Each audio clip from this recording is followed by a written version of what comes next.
تقريبا انا وانت احنا كاملين كبرنا وحنا تنسمعوا كل خضره راها مزيانه وصحيه. شرب الحليب باش يصححوا عظامك، كل دجاج والبيض حيت فيهم البروتين ومناسبين حتى للدرويش، وشرب الماء مزيان وغيرها من انواع الغذاء والطعام حتى تتفيق على واحد التيار اقل ما يتقال عليه ثوري وتيقول ليك حبس هالشي كامل اللي تتاكل وتدخل دارك هو اللي يهلك ليك صحتك. الخضره اللي تدخل دارك هي سبب المرض والحريق في مصارنك، والدجاج والبيض هما قنابل موقوته في المعده نتاعك. واكبر خطر تيهدك هو الطحين الابيض والمخبوزات والمعجنات والمكرونه اللي تتصنع بهم. وفي المقابل هذا التيار بالضبط تيقول ليك ما تخافش من الشكلاط وما تخافش من النوتيلا وما تخافش من العصائر المعلبه، شرب وكل العسل وزيت الزيتون وشرب الماء غير على قد ما انت عطشان، وكل فاكهه والروز والتمر والبطاطا والسمك ولحوم الغنم والبقر، حيت هادو اللي في نظام الطيبات اللي ذاتك تترتاح فيهم ومحتاجه ليهم بالضبط. وما ننساوش الصيام الاسلامي الاثنين والخميس و3 ايام من كل شهر، واللي ما يقدرش على الصيام الطويل يصوم الصيام المتقطع وما ياكل حتى يجوع، ومنين يجي ياكل يحدد الكميه اللي غياكل مزيان باش ما يزيدش عليها وما ياكلش لحد الشبع والتخمه. هنا العقل تيحبس وتيوقف، المنطق تيبدا يطرح اسئله نتاع واحد حيران تالف بالفريقين. واش حنا قدام ثوره صحيه حقيقيه بدات الناس تتشافى وتعالج بها، ولا حنا قدام تقلبات غذائيه وكل من هب ودب غيبدا يقول للناس شنو تاكلوا وشنو تشربوا؟ حيت هاد التقلبات ممكن تخرج على الصحه العامه نتاع الناس. اليوم ما غاديش نهاجموا حتى واحد وما غادي نقدسوا ولا نتعصبوا حتى لشخص. اليوم غادي نحطوا نظام الطيبات تحت المجهر، غادي نسمعوا لدوك اللي تيقولوا تشافينا وتهنينا من بزاف امراض كانت فينا، وكثير منهم شفنا فيديوهات ليهم وهما تيحكيوا ويبارطاجيو تجربتهم مع نظام الطيبات للدكتور ضياء العوضي رحمه الله. وغادي نسمعوا ايضا لدوك اللي قالوا هذا الشيء تخربيق وكيتناقض مع العلم. غادي نفتحوا الملف ديال هذا الطبيب اللي رحل عن الحياه الدنيا وخلى وراه جدل ما بغاش يتطفى. وغادي نناقشوا حتى دوك الزلات بحال قضيه التدخين اللي صدمات بزاف ديال الناس، وكيفاش غاديين المغاربه مع نظام الطيبات للدكتور ضياء العوضي. هذا النصيري معكم ويلا نبداو على بركة الله. ملي تنهضروا على هذا النظام الطيبات حنا تنهضروا على قلب المفاهيم. الدكتور صاحب النظرية الله يرحمه ويغفر ليه أول حاجة راه ما جاش وقال قطعوا الدواء نتاعكم في مرة واحدة. هذه نقطة ضروري خاص نوضحوها إنصافا للرجل واتباعا للحق. هو كان تيقول تبع نظام الطيبات وخذ الدواء نتاعك، وملي تبدا تحس بالتحسن الطبيب ديالك هو اللي غادي ينقص ليك الجرعة شوية بشوية حسب هو ما تيشوفوا على الحالة نتاعك. يعني ما كانش تيدعو للتمرد على الطب، بل كان تيشوف نظام الطيبات كمكمل للدواء ريتما تلقى نتيجة إيجابية مع نظام الطيبات. وقبل ما توقف دواك لازم الاستشارة الطبية خاصة في الأمراض المزمنة. فكيف قلنا نظام الطيبات مكمل للدواء ولكن من زاوية التغذية السليمة الصحيحة وبعض الممنوعات في التغذية من وجهة نظر الدكتور ضياء العوضي رحمه الله. ولكن أجي نفهموا المنطق والفلسفة نتاع هذا الدكتور ضياء. هو بنى النظرية نتاعو على أن الخضروات وخاصة الخضروات الورقية بحال الخس والجرجير والكرافس والمعدنوس والخيار البروكلي والجزر والبصلة والثوم وحتى البقوليات والقطنيات بحال الحمص واللوبيا والفول والعدس، قال أن فيها سموم دفاعية وكتهيج الجهاز الهضمي وكتسبب الالتهابات. وبالمقابل ركز على الفواكه والبطاطا واللحوم نتاع الغنمي البقري الحمام والسكريات السهلة بحال الشوكولات والتمر والعسل. وهنا كاين جيش ديال الناس وخصوصا اللي تيعانيوا من امراض القولون العصبي تيقولوا جربنا انواع الادويه وما قضات معنا والو، وملي جربنا قطعنا الخضره والدقيق الابيض والدجاج والبيض وغيرها من الممنوعات في نظام الطيبات وتبعنا كلام الدكتور ضياء العوضي، المعده والمصران اهداو والراحه والسكينه والنشاط وحتى الجوده في النعاس رجعوا لينا. هاد الناس تيشوفوا باللي هذا الطبيب فك لهم شفرة العلاج من أمراض وآلام مزمنة كانت كابوس بالنسبة لهم. وتيقولوا هذا الشيء ماشي كلام، هذا الشيء نتائج ملموسة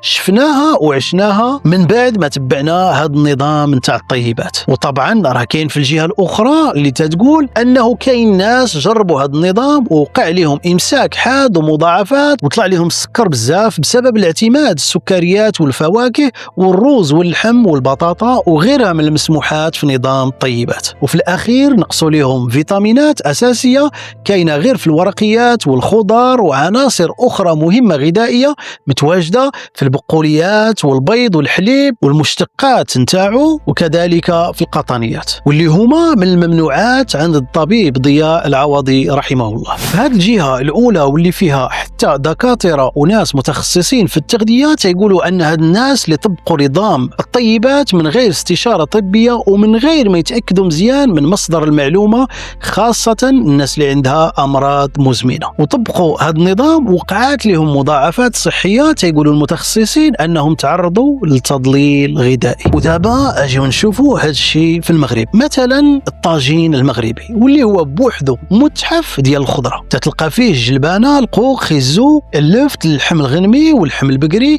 وربما الدجاج وربما غير الخضرة بوحدها. وتتلقى المغربي أيضا تياكل الحوت، يشرب الحليب وآتاي وياكل الخبز، ياكل الفاكهة اللي متوفرة في السوق وتياكل الكسكسو بالخضرة واللبن وتياكل المسمن والحرشة وغيرها من المأكولات. أيضا المغربي والقطنيات قصة عشق، خصوصا فاش كيبرد الحال، عندك البصارة بالجلبانة ولا بالفول مع الكمون وزيت العود والسودانية وشريحات نتاع البصلة، هذه بوحدها دواء. وزيد عليها العدس ولا اللوبيا اللي تيكونوا حاضرين كطبق جانبي أو رئيسي وكتفنن فيهم المرأة المغربية بالدغميرة والحضور. ومن غير المسمن والحرشة كاين عاود الرفيسة بالحلبة والعشوب والمكونات اللي معها، هذيك تيكون الإنسان مريض ولا فيه البرد تياكلها يمشي للحمام يكمد عظامه تيبرا ويجي واقف على رجليه. وكاين السفة سواء بالروز ولا بالشعرية اللي تتجي مرشوشة بالقرفة واللوز وتتكون هي ختام المسك في الأفراح والمناسبات. أتاي ماشي غير مشروب، راه عنده طقوس عند المغاربة. المغربي تيشرب أتاي في الفطور، تيشربوا ربما مور الغداء وربما تيشربوا حتى في الفترة المسائية. والبراد ضروري يكون مشحر ومنعنع ولا بالشيبة فاش تيجي البرد. وهذا الكاس هو اللي تيقاد المجاج ويهضم ليك ديك الدغميسة ديال الطاجين. وما يمكنش نهضروا على المغربي بلا ما نذكروا الغميس في زيت العود الأصلية ولا آملو اللي جاي من قلب سوس بزيت ديال الأرغان واللوز. هذا الشيء كيعطي طاقة خيالية للنهار كامل. والمغربي يزيد عليه يختم بشي حاجة حلوة طبيعية بحال الليمون مقطع مرصوات وعليهم القرفة ولا دوك الغريبات البهلة ولا البريوات اللي تيدوزوا مع كاساتاي. ومثلا في رمضان المغربي أو المغرب ماشي غير صيام وقيام وعبادة، بل هو أيضا احتفالية سنوية بامتياز واللي تيساينها الأطفال الصغار قبل الكبار، حيث الطبلة المغربية في رمضان فيها توابت ما يمكنش تغيب أو تغير بزاف. فمثلا الحريرة المغربية هي الملكة نتاع الطبلة، ديك الريحة ديال الكرافس والحمص والعطرية كتعمر الدرب كامل قبل الفطور، ضروري تدوزها مع الشباكية، هذاك المزيج العجيب بين المالح والحلو ومعاهم التمر. تتلقى البريوات باللوز ولا مالحين بالدجاج أو بالحوت، البطبوط معمر والمسمر اللي تيكون حاضر وبقوة، سلو أو السفوف هذا هو خزان الطاقة واللي فيه اللوز الزنجلان النافع والعسل وغيرها من المكونات اللي تتكون في السفوف. كاع هاد القوام تتلقاه مجموع في جبانية وحده. والعصير الليمون مخلط مع الفواكه اللي كاينه في ذاك الوقت باش ضروري يروي الصائم العطش نتاعو. ونجيو دابا العيد الكبير في المغرب عنده طعم خاص وطقوس كتمشي بالترتيب. بولفاف هذه اول ماكله واللي هي من السنه تنفطروا بالكبد، الكبده ملفوفه في الشحمه ومشويه على الفاخر، ديك الريحه هي النشيد الشعبي ديال داك الصباح نتاع العيد. التقليه او الدواره هي الغداء ديال داك نهار العيد، وغالبا تتكون هذيك التقليه بالزيتون والحامض مصير والمذاق ديالها تيكون مركز ومدغمر. المروزيه هذه هي التحفه ديال العيد، اللحم بالبرقوق او اللوز وراس الحانوت، طبق اللي كيمزج بين الحلاوه والملوحه بواحد الطريقه خرافيه. زيد معهم القطبان والشوا مورا نهار العيد، حيت كيبدا الشوا والتفوار والتبخار، اللحم الراس ولا الكتف مبخر ومفور بالكمون والملحه، والقطبان مشويه اللي تجتمعوا عليهم العائله في العشيه، القديد والكرداس هذه هي المؤونه اللي كانت جدود وجدودنا تيديروها باش يبقى لهم اللحم العام كامل، تينشفوه في الشمس مع الملح وشي عطريه وتيجي واعر وزوين سواء في الكسكسو ولا في البقوله وغيرها في المأكولات. فسواء في رمضان ولا في العيد الكبير كاين واحد القاسم مشترك اللي هو اللمه نتاع الماكله المغربيه، حيت تصمت باش تتكال جماعه في تبصيل واحد وباليد وبالخبز اللي هو الوسيله نتاع الاكل. هذا الشيء اللي ذكرناه تيبين ان المغربي ما كياكلش غير باش يشبع، بل كان تياكل باش يذوق التاريخ والتقاليد اللي محفوره في كل اكله وفي كل تغميسه. والمغربي تياكل الموسميه، يعني الا خرجات في السوق الخضراء يعني تيشري اللي خرجات في السوق الخضراء ذوقتها والديسير ذوقته. هذا التنوع كيبين ان المطبخ ديالنا ماشي غير عشوائي، بل هو نتيجه قرون ديال الذكاء الشعبي اللي تيعرف يخلط الخضره مع اللحم والمالح مع الحلو باش تخرج في الاخير ديك الغميسه اللي ما تتشبعش منها انت. والدلاح في المغرب عنده هيبه، تشوف الكاميوات عامرين في الطرقان والناس تيتجمعوا عند مول الدلاح تيتخيروا ويشريوا، وراه المغربي ضروري يطبطب على ديك الدلاحه ويقلبها باش يعرفها واش حمراء وحلوه من الداخل. وعندنا واحد الثنائيه نتاع الدلاح والخبز، هذه هي الوجبه السحريه فاش تيكون الصهد والسخانه وما تتقدرش على الطاجين والسخانه نتاعو، تحط نص دلاحه بارده مع خبيز نتاع الدار. هذه راه اكله الملوك في البساطه نتاعها. والبطيخ عندنا بانواع، كاين الصفر وكاين السويهله، الريحه ديالو غير تدخل للدار تتعرف باللي كاينه السويهله في الثلاجه. ما نساوش الهنديه سلطانه الفواكه الشعبيه، شكون فينا ما وقفش عند مول الكروسه في الحومه وضرب شي حبات الهنديه مقشره وبارده. الهنديه بوحدها ديسير كيوحد المغاربه كاملين، وراه غير هاد الفواكه الدلاح والبطيخ والهنديه كتزين القعده ديال العشيه مور العصر اولا جلسه في السطح فاش تيبدا يبرد الحال وتتجمع العائله. فهذا الشيء هو اللي خلقنا عليه وكبرنا عليه وكبروا به والدينا وجدودنا كمغاربه.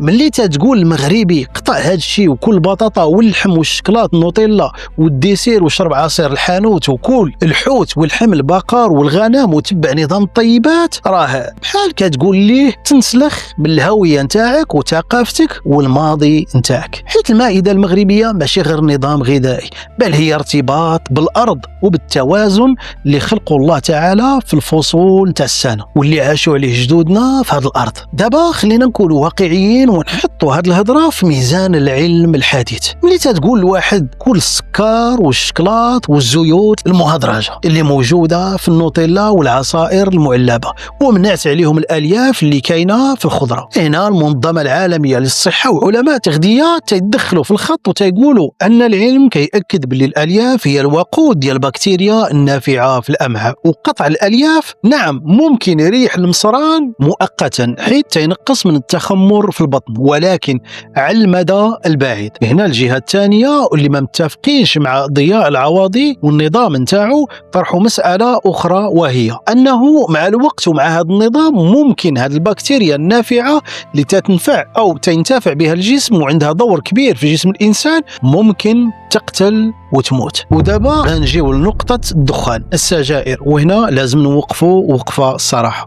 الدكتور رحمه الله كان مدخن وكان تيقول باللي التدخين ماشي مضر وانه دخن السجائر لمده 30 سنه وما طرا ليا والو، وقال ان تحريم السجائر ما كانش في القرآن، وهذه كانت سقطه كبيره عند الدكتور رحمه الله، حيث حتى الطب ومهنه الطب اللي هو تنتمي لها كيعتبروا التدخين القاتل الاول في العالم. التدخين تيدمر الرئه، الشرايين، القلب، ومن مسببات السرطان وبانواعها في الجسم تاع الانسان. ومن الناحيه الشرعيه الله تعالى تيقول بعد اعوذ بالله من الشيطان الرجيم ولا تلقوا بايديكم الى التهلكه. الايه واضحه وصريحه، اي حاجه غتجيب لك التهلكه ما تلقيش راسك ليها وما تقربش ليها في المره. وهذه النقطه بالضبط نتاع السجائر خلات بزاف ديال الناس يشكوا في المصداقيه العلميه ديال نظام الطيبات ككل. وهنا الجهه العلميه والطبيه قالت واش اللي تيغلط ويخطأ في بديهية طبية بحال خطر التدخين نقدروا نتيقوا فيه في منع الخيار والدلاح والخضر والبقوليات وغيرها من الممنوعات في النظام؟ هذا سؤال طرحوه باش يتأملوا فيه ويوقفوا معاه المؤيدين لنظام الطيبات. علاش هذا النظام دار هذا البوز كامل؟ حيث هو تيعطي صراحة إجابات سهلة لأسئلة معقدة عند أي واحد فينا. احنا تنعيشوا في عصر الأكل الصناعي، وهذا الشيء واقع ومعنا فين نهربوا ليه. الدجاج اللي تيوجد في شهر، الخضرة اللي عامرة مبيدات، الدقيق اللي محيدين ليه النخالة. الناس فقدات الثقة في سوق التغذية بصفة عامة. فملي تيجي واحد وتيقول لهم هذا الشيء اللي خايفين منه راه فعلا خايب، فالناس تتيقوا دغيا وتتبعوا. لكن واش البديل هو نمنعوا الطيبات اللي خلق الله سبحانه وتعالى من الخضروات ونحلوا الصناعة ديال البشر بحال النوتيلا والحلويات؟ كاين اللي تيقول باللي هذا النظام هو ردة فعل متطرفة على واقع تغذوي فاسد. يعني عوض ما نصلحوا الفلاحة ونحيدوا المبيدات، قلنا الناس ما تاكلوش الخضرة وغيرها من المأكولات في مرة. وطبعا راه المواطن البسيط ملي تيسمع باللي الدجاج والبيض خطر راه تيتصدم، حيت هو المصدر الوحيد للبروتين اللي قادر عليه جيبو. هاد الحالة ديال الرعب الغذائي خلات بزاف نتاع العائلات تيعيشوا في بلبالة ويتسائلوا في من يتيقوا. العلم اللي تيقول الخضرة مزيانة وصحية، ولا هاد النظام اللي تيقول أن الخضرة سم ووقفوها في مرة؟ والحقيقة غالبا ربما كاينة في الوسط. ربما هذا النظام نفع الناس اللي عندهم حساسية مفرطة من أنواع معينة من الخضار والأطعمة، ولكن باش نعموه يعني هذا النظام كامل على الصغار والكبار والمرضى والأصحاء تيبقى مغامرة غير محسوبة العواقب. في الأخر الدكتور ضياء أفضى إلى ما قدم، نسأل الله تعالى له الرحمة والمغفرة. هو اجتهد يعني من الزاوية نتاعو، وأصاب في أشياء بحال التنبيه نتاعو الخطر المشروبات الغازية والدقيق الأبيض وحتى الدجاج والإكتار منه، وأخطأ في أشياء مثل قضية التدخين ومنعه الأغلب الخضروات. الرسالة اللي باغي نخرجوا منها اليوم باش نجيو نمنعوا كاع الخضروات والقطاني والحليب والبيض والمشتقات نتاع الحليب وغيرها من الخيرات اللي اعطانا الله تعالى باشكالها وتنوعها في كل بلاد وكل ارض. صعيب باش تجي وتمنع وتحرم الناس من خيرات الله تعالى. أنا تنشوف أحسن حاجة هي التوازن، بمعنى الإنسان يأكل وما يصرفش، يعني بلا إسراف، ويأكل داك الشيء اللي تيجي مع صحته والعمر نتاعو. والناس اللي جربات نظام الطيبات ولقات راحتها عليه ما تغفلش ودير مرة طلة أو استشارة طبية. أما الناس اللي عندها أمراض مزمنة فهادو لازم الاستشارة مع الطبيب أو الطبيبة هو الأول. راه إلا الإنسان حيد غاد الدقيق الأبيض وبدله بالخبز الكامل وبعد من السكريات المصنعة وكلا بتوازن وكل حاجة في وقتها وباعتدال، راه هذا في حد ذاته إنجاز كبير. صحتك هي راس مالك وما تعطيهاش لأي جهة تمارس عليها التجارب. طب تيتطور بالبحث والعلم، والتغذية هي فن وتوازن، لا للحرمان المطلق من خيرات الله تعالى ولا للإفراط أيضا في السموم المصنعة. نظام الطيبات فعلا غيبقى ظاهرة تستحق الدراسة، ولكن ماشي وحي أو دين نتبعوه وعينينا مغمضين. خذ اللي ينفعك وشاور طبيبك، وديما خلي صحتك وعقلك هما الميزان. دابا سؤالي لكم نتوما والجواب بغيتو بكل موضوعية، واش جربتوا هذا النظام، نظام الطيبات، وحسيتوا بفرق حقيقي، ولا كتشوفوا باللي الخضرة براءة من هذه التهم كاملة وباللي الدكتور ضياء الله يرحمه زاد فيه شوية؟ وشنو رأيكم في مسألة التدخين؟ واش ما غتجرأش الناس اللي متبعينه على السجائر والعياذ بالله؟ خليوا لي تجاربكم ورأيكم في التعليقات، وبارطاجيو هذا الفيديو باش نوصلوا الوعي الغذائي الحقيقي بعيد على التعصب سواء لشخص أو عدة أشخاص. هادشي اللي كان اليوم. كان معكم الناصري، استودعكم الله في أمان الله، والسلام عليكم ورحمة الله تعالى وبركاته.